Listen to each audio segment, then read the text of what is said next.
Hello everybody, and very nice to meet you. My name is Shinoharu Tatekawa, and I am a Rakugo performer in Japan. Hello everyone from all around the world. I'm Fumika Fujibuchi, and on this new program, Rakugo, Japanese traditional style comedy, which will air once a month, Shinohara-san and I will be introducing as much as we can about Japanese popular entertainment Rakugo. So Shinohara-san, Yes. would you say Rakugo is best explained as Japanese comedy? Yes, broadly speaking, it's Japanese comedy, but Rakugo is a very traditional entertainment that's been passed on in Japan for more than 300 years. Wow. But it's a long time, and it's a way of storytelling. Most of the stories are very comical, but it's a way of storytelling where the actor, the performer, acts out all the characters that appear in the story. So it's partly storytelling and partly one-man acting. So is it just, so for example, when you do it, you're by yourself on the stage? Yes, by myself. And you're on a stage, or what's the situation? I sit down on a stage in a style called seiza.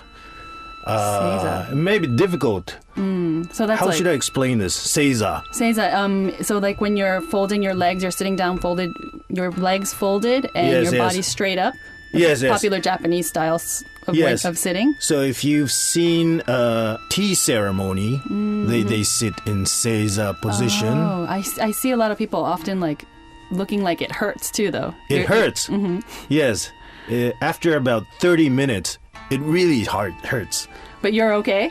No, I'm not okay. Okay. Oh, no. I'm okay till 30 minutes. After that, it's torture. Oh, okay. So you're just sitting on the stage. Yes. Seiza style. Yes. And when we act out different characters, we look in different direction. So if I'm looking on my left side, I'm acting one person. And then I twist my head and I look right and I'm acting another person. So that's how you distinguish other characters. I see. So it's good stuff, good, like a good guide for me, because I'm actually not familiar with Rakugo. So I'm here to learn all about it, and you're going to be my teacher. Okay. You know, so... Because have you listened to Rakugo live before? Actually, yeah, like 10 years ago, I went with a friend, because she was Yes. like, yeah, come with me. Yes. And Was it in Japan? In Japan, yeah. And I had a great time, and I was hoping to go back. Yes. But I actually never made it. I was kind of too busy, so... Okay, so you've been away from Rakugo for 10 years. Yeah, but I love the way you just use your imagination, you know, when you're in the theater, and Yes, it yes. was just amazing. So I'm really interested to learn more about it today. Do you remember what kind of stories you heard? No, not Okay. in particular, but I just remember like the way it sucked me into the story. Okay. Well, that's good to hear. So you enjoyed the stories. Yes, it was a lot of fun. Okay, Yeah. great. But you've been away from it for 10 years. For 10 years, yeah. Like, yeah, so I think it needs to become, you know, easier to go to. Yes. It's difficult to find a place where they're playing Rakugo, but it's the performances are everywhere in Tokyo. It's just difficult to find the place. Is it really everywhere? Like, I don't... Everywhere. Oh, okay. So I guess maybe like, you know, the movies are popular, concerts are popular. There needs to be like a Rakugo section where it can be easily looked up, you know? Yes. That's what's lacking, I think. And also, there's a general image about Rakugo that is for old people in Japan, and not for young people. Actually, yeah, that's true. I was actually surprised when I went. There was people my age. Yes. Like 20s and 30s. So I was surprised. Yes. That's rare, I think. Most of the Rakugo performances, the audiences are in their 60s or 70s. And there's a image that young people cannot understand Rakugo. But I don't think that's the case. Yeah. So when I actually went, it was in Japanese, and it was sometimes I didn't really understand, but it was very easy to understand. So I think even younger people, you know, they should, you know, it would be easy for them to understand. So Rakugo is obviously often performed in Japanese, or always performed in Japanese. But you are a Rakugo performer who performs Rakugo in English, which is very rare, right?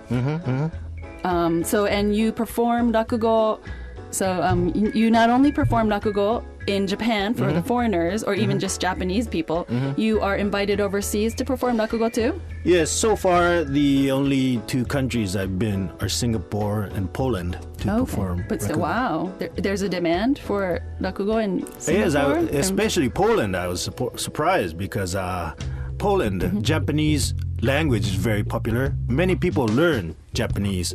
Really? Yes. I've never heard that before. Wow. So I was invited at the University of Warsaw, and there were many students who were learning Japanese. So I performed in Japanese in front of a Polish audience. Oh, okay. Which was a very strange feeling. Did it relate to them? Okay. Was it like, did they understand the Japanese? They were a great audience. Wow, okay. So even if foreigners learning Japanese can understand Japanese rakugo, it must be, like you said before, like any age range, even maybe kids and young people, teenagers can listen to it. Yes. Wow, okay. So what about Singapore?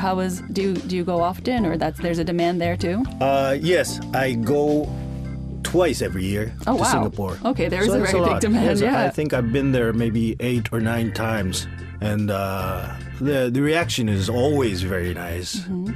I love it. I love to perform there. Okay, so is it like at a school like you did in Poland, or where are the locations? It's in a normal performing hall.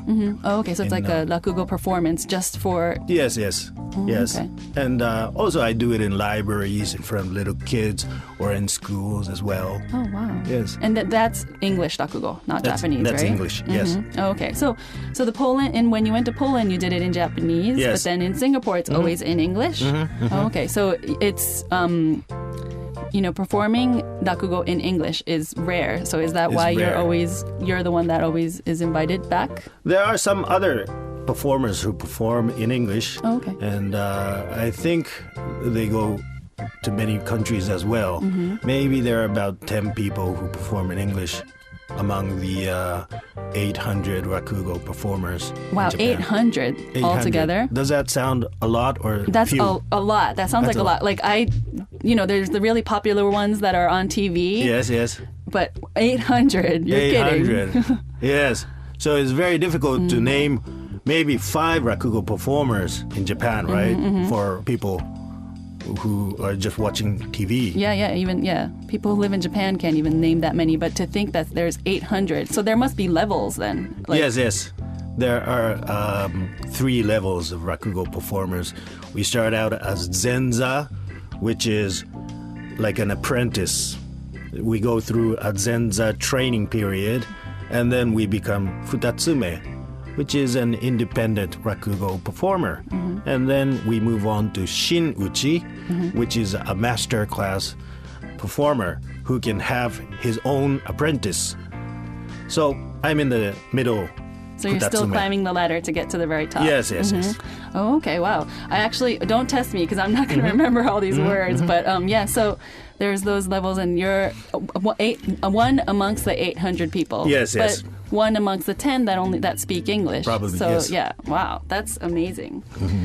So amongst our listeners today, some of you guys may still be thinking, so what is this rakugo? Right. I've never heard it before. I don't really understand it. And I've heard that luckily we are able to share one of the performances that you did in Singapore last year. Yes. It was performed in Singapore last year. Can you tell us what the ohanashi or the story is about? Yes. Well, this story is about a young person who is looking for a job. And of course, he has many conditions, and it's very difficult to find the perfect job for yourself. It's that kind of story. Okay, so let's listen to the English performance of Zoo. Okay,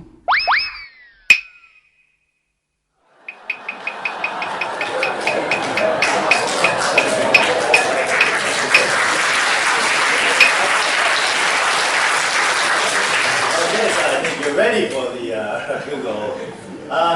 This is a story about an animal and about finding a job. There was a young guy who was looking for a job, and he comes to his uncle's place. Hey, uncle, did you call me? Yes, I've been waiting for you. Come in. Oh, sorry to keep you waiting. So, what's the matter? Well, I called you today because I have something that I want to ask you about. It's about your new job. I heard you quit your job again. It's only been 2 weeks since you started. Oh, about my job. Well, you know, I tried to do my best, but the job didn't suit me. The job didn't suit you. Well, then let me ask you this question. What kind of a job suits you? Well, I have some conditions that I would like to make. Okay, some conditions. Well, give them to me, and maybe I can do something for you. Okay. Well, first of all, I'm a bit of a sleepy kind of person in the morning. Well, I think most people are sleepy in the morning. But I'm especially sleepy. I can't work at all before 10 o'clock. So the job has to begin after 10 o'clock. Okay. The job has to begin after 10 o'clock. All right. Do you have anything else? Oh, yes. And I'm not physically strong. So I want a job that requires little physical strength. Okay. Little physical strength. And do you have anything else? And yes, I am not very strong in my brain, so I want a job that requires little thinking and little knowledge. Okay? Little thinking and little knowledge. And do you have anything else? Oh yes, and I'm not good at talking to people, so I want a job that requires little communication. Little communication. Yes. And anything else? Yes. And I also want to take a nap in the afternoon. What kind of a job is that? Okay, you want to take a nap in the afternoon. And anything else? Yes, and I also want to get off work at 4 o'clock in the evening, and I want to get paid $100 a day. What kind of a job is that? But, are you willing to take that kind of job if there is? Oh yes, yes, yes. I would, but is there any job that suits the conditions? Well, I can think of one. It's at the zoo. At the zoo. You mean a big zoo like the Ueno Zoo? No, not a big zoo like that. It's a very small zoo, and they don't have that many animals. The only animals they have are the cows, the horses, the pigs, sheep, goat, chicken.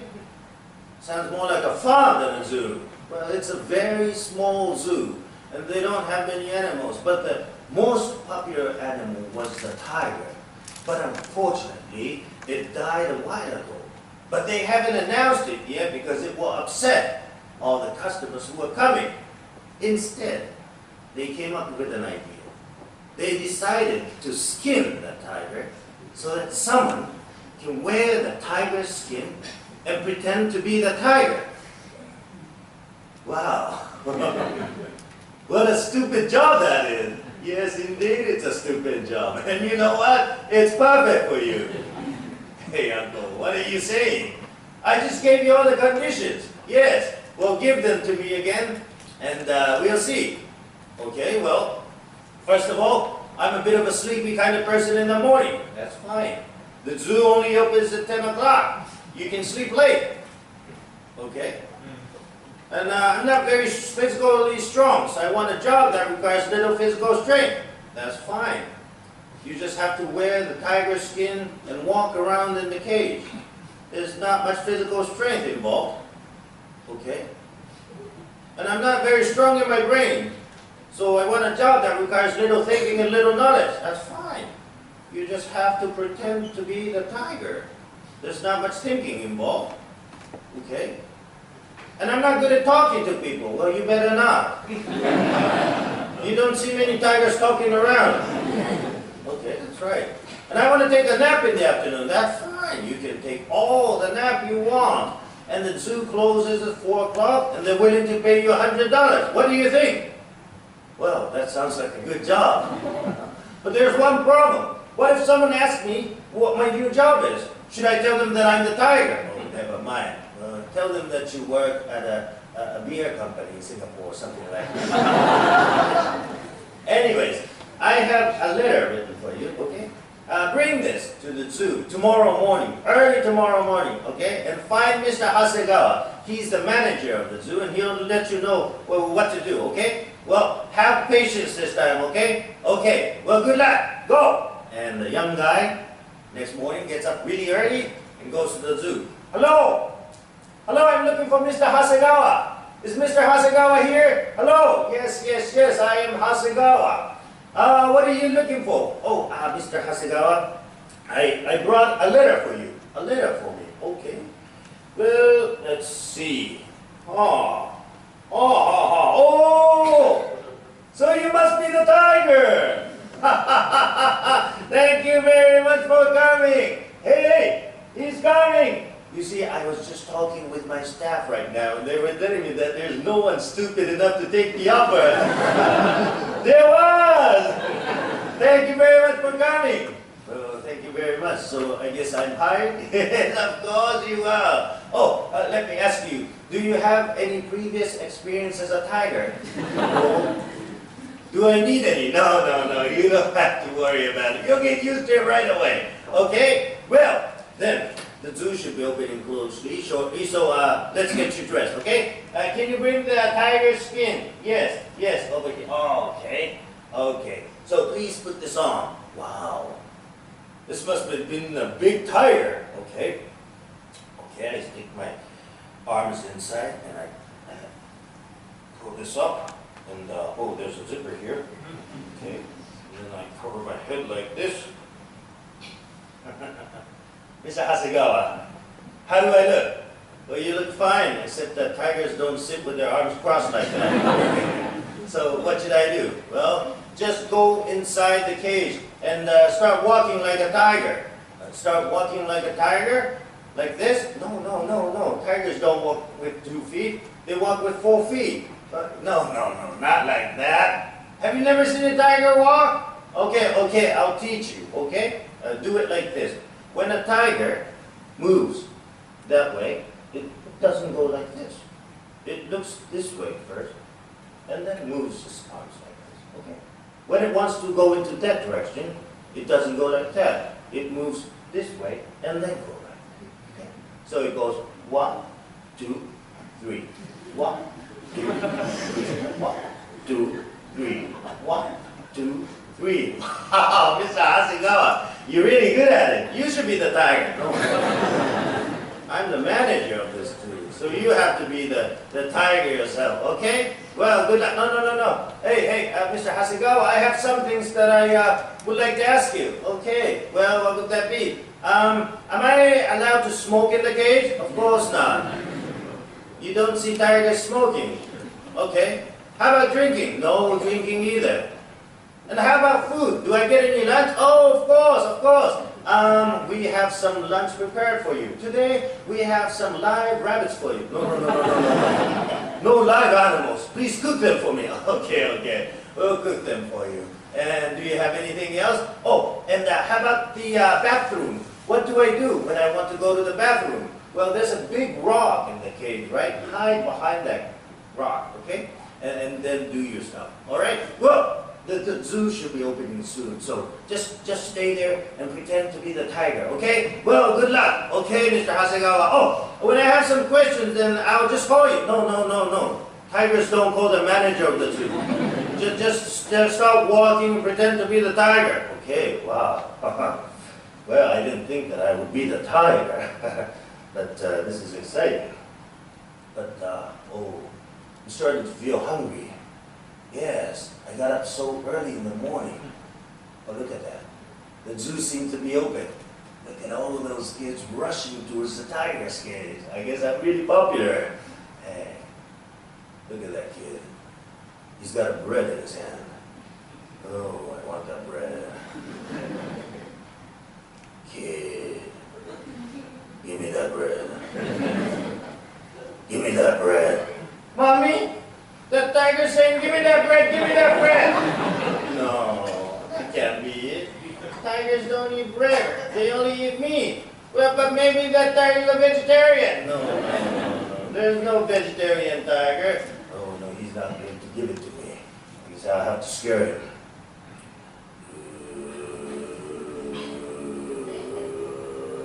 Mommy! That tiger barks like a dog! Oh, I made a mistake. That was dangerous. Oh, well, I should find another kid. Oh, I hear an announcement.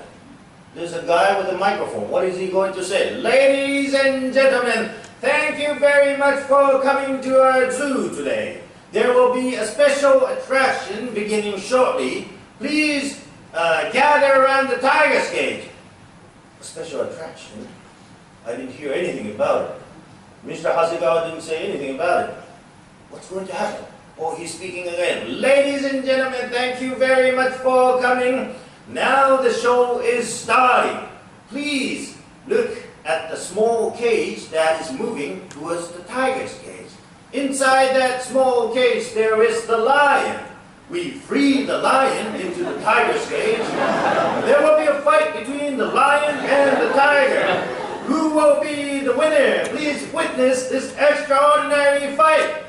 No. What is he saying? No. A fight between the tiger and the lion? No. Don't do this. No. Don't come here. No, don't do this. Look at that lion. He's so fierce looking. Look at his teeth. Oh, no, he's going to kill me. Mommy. Look at that tiger. He's trembling. He must be a weak tiger. Of course he is weak. He's a vegetarian tiger. Shut up. Don't do this to me. No. Don't do this to me. Oh, stop that lion from coming here. And the tiger is so scared that he covers his head and ducks to the ground. And the lion comes right at the tiger and with his jaws wide open starts to bite on the tiger's head. And just as he was going to bite on the tiger's head, he whispers into his ears, "Don't worry, I've been hired for $100 as well."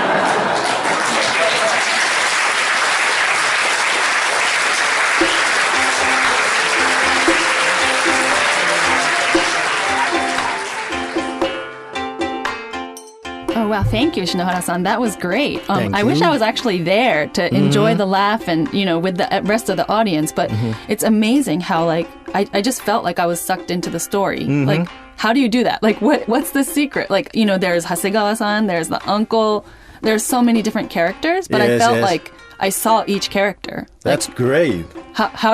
What's the secret? Or if you give us the secret, obviously that's not good, probably. But what is it? Were those people Japanese or were they non-Japanese people in your mind? In my mind, it was a Japanese zoo. It was Japanese people. I guess because I'm Japanese. But yeah, they were Japanese. That's the magic about Rakugo. And the secret is that there's only one person performing.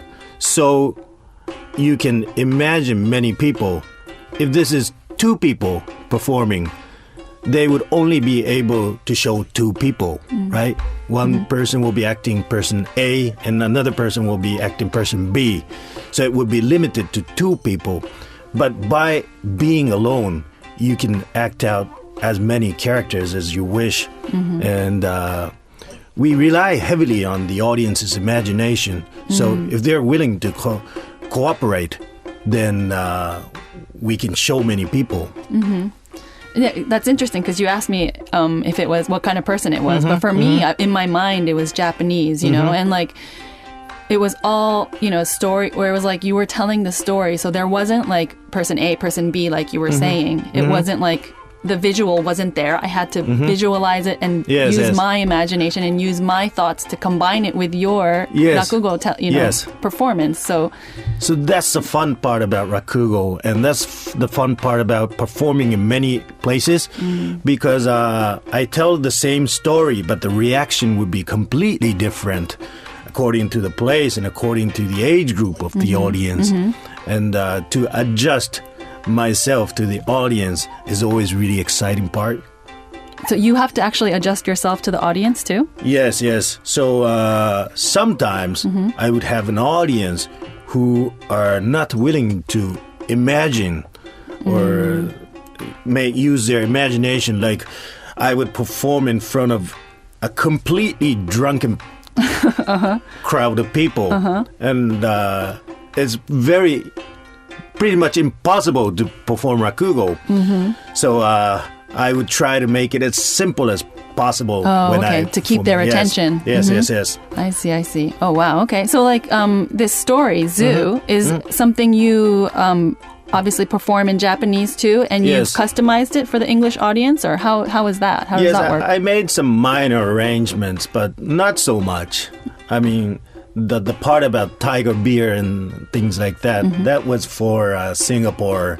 Oh, working in the Singapore beer factory. Yes. So that was a Singapore audience, and that's why you did that. So if maybe that was Poland, or if that was like a different country, you would adjust. I would make it I don't know. Yes, I would adjust it to something else. I see. And also words like vegetarian tiger does not appear in the original Japanese version. But when I'm translating into English, I try to find ways that I can relate to the English-speaking audience. Oh, so I see. Minor changes, but not so much in this story. So this story, the zoo, is the same ending, like the same in Japanese. The ending is So the ochi part. Yes. So ochi is what the ending of rakugo. The word ochi means punchline. The punchline, yeah. Yes, in Japanese. So rakugo, the characters we use in rakugo is raku and go. Raku means the same character as ochi. Like falling. Falling, yes. And go is like a story. So rakugo literally means a story with a punchline. Oh, I didn't know that. So the two characters. Oh, I see. The Chinese characters, it means falling and story. And, yes. Oh, okay. So all rakugo stories, or almost all rakugo stories, end with a punchline. And but that part is very difficult because usually the punchline is some kind of a pun.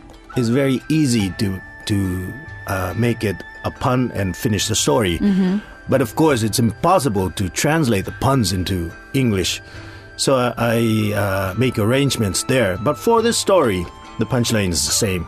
Okay, so the Japanese punchline isn't like a Japanese-only pun. It was like so this is like story. A universal rakugo then? Yes. Are there many rakugo stories like that could kind of be universally used without like changing it completely? I think there are a lot of stories that can be translated. Because when you think about it, some of the classical stories have been alive for 300 years. So that means that Japanese people 300 years ago were laughing at the same stories that we're laughing at. And so when you consider that, there's got to be something universal about the story. So even if we translate it into English, the story can be understood and can be enjoyed, I think. It's amazing. Like the fact that it's, maybe this one story is 300 years old, plus even if you translate it into English or maybe even other languages, it's, and everyone can relate to it. So it's like, I don't know, that's kind of like unusual, it's like, it's amazing. Yes. So that's a great thing about classical stories. And to make an original story, I also make some original rakugo stories too, but to make an original story that can be translated is very difficult. So you mean you completely make up your own new story with like a punchline, and is that so there's not just stories that are passed on? Yes. It's you have a completely new story too? Yes, we make our own as well. Oh, okay. Yes. Oh, I'd like to hear that one day. Someday I would like to, play that here as well. I see. Wow, okay. So I feel like I'm gradually, it's still taking a little bit of time. I need to be like, I want to have more conversations with you, and I'd like to learn more about Rakugo. Of course, because you've been away from it for 10 years. No, but so I definitely wanted to learn more Rakugo, and I, Fumika, as the closest listener, and someone very close to you, will continue to ask you many questions. And any questions on your behalf, on the behalf of the listeners. So to the listeners of the program, please send in your requests, questions, suggestions, or anything. For example, Shinohara-san, please come perform in my country, or that would be great. How can I become a rakugo performer, or I'm visiting Tokyo next month. Where can I experience rakugo, or can I see English rakugo in Japan? So, your Shinoharu-san is here to answer all our questions. Yes, they're all welcome. And do you know what the email address is? Yes. Okay. The email address is rakugo, RAKUGO, @tfm.co.jp. Okay, I'll say it once again. RAKUGO, rakugo, @tfm.co.jp. Thank you. So, much more we need to discuss about Rakugo. But that's all the time we have for today. So I'd like to thank the listeners for listening, and we look forward to next time. Yes. So this was Shinoharu Tatekawa and Fumika presenting you with Rakugo, Japanese traditional style comedy. Thank you very much. Thank you.